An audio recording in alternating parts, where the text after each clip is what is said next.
தமிழ் சினிமாவில் தனுஷ், ஐஸ்வர்யா விவாகரத்து பெரும் பரபரப்பை ஏற்படுத்தியது. இந்த பிரிவு பிற பிரபலங்களின் திருமண வாழ்க்கையையும் கேள்விக்குறியாக்கியது.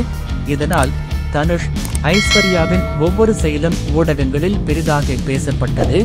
இந்த சூழலில் ரஜினிகாந்த் திரையுலகில் 50 வருடங்களை நிறைவு செய்யவிருப்பதால் அவரது 50வது வருட விழா கொண்டாட்டங்கள் விமரிசையாக நடைபெற உள்ளன. அவரது புதிய படம் வேட்டையன் குறித்த எதிர்பார்ப்பு அதிகரித்துள்ளது. தற்போது தனுஷ் மற்றும் ஐஸ்வர்யா இருவரும் தங்களது சமூக வலைதளங்களில் ஒன்றையொன்று லைக் செய்து வருவதால் இருவரும் மீண்டும் இணைய வாய்ப்புள்ளது என்கிற செய்திகள் பரவலாக பேசப்படுகின்றன. ரசிகர்கள் இந்த செய்தியை மிகவும் வரவேற்கின்றனர்.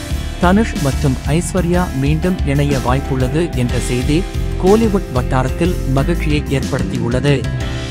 ரசிகர்கள் குறிப்பாக இருவரின் குழந்தைகளின் நலன் கருதி இவர்கள் மீண்டும் ஒன்று சேர வேண்டும் என விரும்புகின்றனர்.